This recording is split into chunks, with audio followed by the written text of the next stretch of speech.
안녕하세요. 분석왕 김프로TV의 김프로입니다. 오늘은 현재 발매 중인 승부식 108회차 해외 축구 제1리그 4경기 분석으로 준비해 보았습니다. 영상 보시기 직전에 좋아요, 구독 한 번씩 눌러주시길 바랍니다. 가와사키 팀은 최하위 팀인 삿포로와의 원정 경기에서 2대 0으로 패배하였습니다. 이에나가 와키자카 마르치뉴가 지난 경기에서 고전한 것은 사실이지만 야마다의 침투와 함께 체급 차이가 나는 고우의 밀집 수비는 충분히 공략할 수 있을 것으로 보입니다. 또한 수비 라인의 사사키의 빠른 발 덕분에 고우의 엉성한 역습에 대해서도 잘 대응할 수 있을 것 같습니다. 제공권을 책임지는 타카이 역시 수비 밸런스를 유지하는 데 큰 도움을 줄 것으로 기대됩니다. 고우의 역습에 어려움을 겪을 가능성은 거의 없다고 할 수 있습니다. 고우팀은 가고시마와의 홈 경기에서 1대 0으로 승리하였습니다. 이번 경기에서는 토리카이 미사와 미츠히라를 중심으로 속공을 전개할 계획입니다.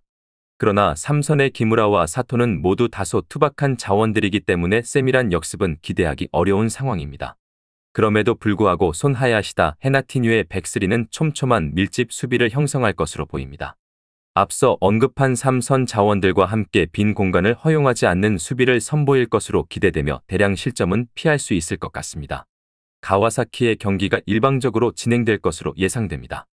이들의 공격 전개는 하부 리그 팀인 고우를 상대로 충분히 유기적으로 이루어질 것입니다. 고우는 창의성이 부족한 삼선 자원들을 바탕으로 역습을 시도하고 있지만 이러한 방식으로 다음 라운드 진출은 쉽지 않아 보입니다. 가와사키 승을 추천드립니다.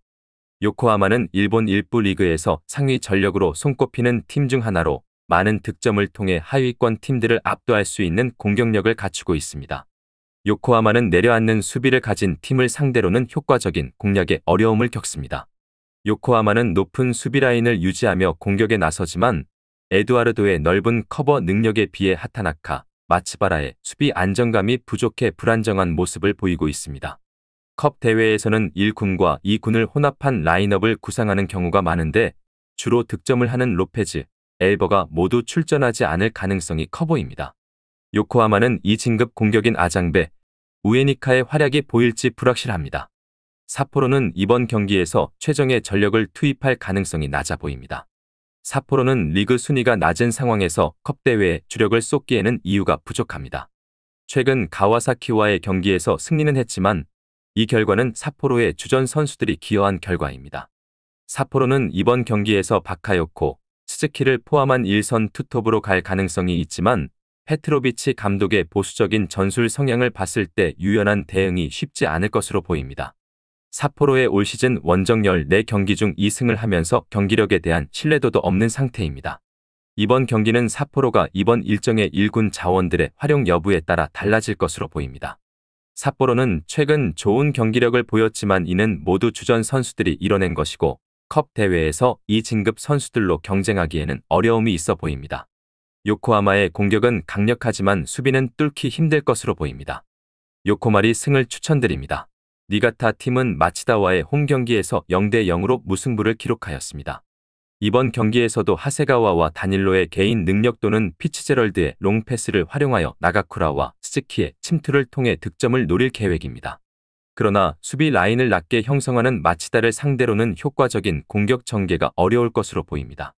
그럼에도 불구하고 이번 시즌 내내 호흡을 맞춘 댄과 피츠제럴드 덕분에 후방에서 나쁘지 않은 밸런스를 유지하고 있습니다. 삼선의 시마다와 미야모토 역시 성실하게 수비에 가담하며 촘촘한 두 줄 수비를 형성하고 있어 대량 실점의 가능성은 매우 낮다고 할 수 있습니다. 마치다 팀은 우라와와의 홈 경기에서 2대 2로 무승부를 기록하였습니다. 이번 경기에서도 장신 스트라이커인 오세훈과 그의 파트너인 후지오의 침투를 활용한 속공을 선보일 계획입니다.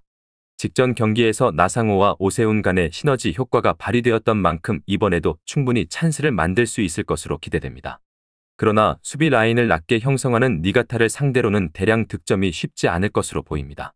최근 새롭게 조합을 이루고 있는 나카야마와 쇼지의 수비 라인은 여전히 견고하며 특히 이들은 빠른 발로 니가타의 역습에 효과적으로 대응할 수 있는 상황입니다. 니가타가 홈에서 1차전 경기를 치르는 만큼 평소보다 더 공격적으로 나설 가능성이 큽니다. 그러나 이들의 공격 전개 방식으로는 마치다의 두 줄 수비를 효과적으로 공략하기 어려울 것으로 보입니다. 결국 지루한 무승부가 예상되는 상황입니다. 무승부를 추천드립니다. 나고야 팀은 쇼난과의 원정 경기에서 0대1로 승리를 거두었습니다. 이번 경기에서도 모리시마와 야마기시를 중심으로 속공을 전개할 것으로 예상됩니다. 그러나 이번 시즌 부상으로 출전이 거의 없었던 윤커와의 호흡이 전혀 맞지 않는 상황입니다. 이로 인해 엉성한 공격 전개가 이어질 가능성이 높습니다. 한편 우치다 미쿠니 카와주라의 103는 꽤 견고하게 구성되어 있습니다. 삼선의 이나가키와 시이아시도 수비에 성실하게 가담하는 선수들입니다. 하지만 히로시마는 창의적인 공격이 가능한 팀이므로 결국 실점을 허용할 가능성이 높습니다. 히로시마 팀은 도쿄와의 홈 경기에서 3대2로 승리하였습니다. 지난 경기에서 해트트릭을 기록한 이적생 아슬라는 2선과 3선을 가리지 않고 뛰어난 경기력을 보이고 있습니다. 미츠타와 카토와 함께 날카로운 역습을 전개할 것으로 예상됩니다. 백스리의 좌우 스토퍼인 사사키와 나카노도 공격에 자주 가담하는 모습을 보여줍니다. 이 팀은 최소 한 골 이상의 득점을 기대해도 좋을 전력입니다. 앞서 언급한 백스리의 전진으로 인해 생기는 배후 공간은 카와베와 마츠모토가 잘 커버할 것입니다. 또한 윙백 역할을 맡고 있는 아라이와 히가시 역시 상당히 빠른 발을 가진 선수들입니다. 나고야의 역습에 고전할 일은 없을 것으로 보입니다. 두 팀 모두 역습을 중심으로 한 공격 전개를 할 것으로 예상되므로 경기에 신중하게 임할 것입니다. 하지만 결국 공격 전개의 짜임새와 전술적인 면에서 우위를 점할 수 있는 히로시마가 저득점 양상에서도 승리를 거둘 가능성이 높다고 생각됩니다. 히로시마 승을 추천드립니다.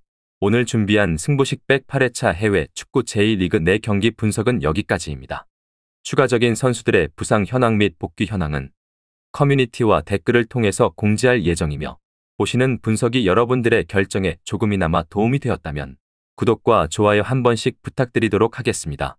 또한 추가적인 경기 정보와 예상 라인업을 토대로 한 분석이 필요하신 분들께서는 꼭 하단의 고정 댓글을 클릭하셔서 분석 자료 공유방에 오셔서 필요한 정보와 조합을 받아가셨으면 좋겠다는 말씀 전하면서 오늘의 분석은 여기서 마쳐보도록 하겠습니다. 시청해주셔서 감사합니다.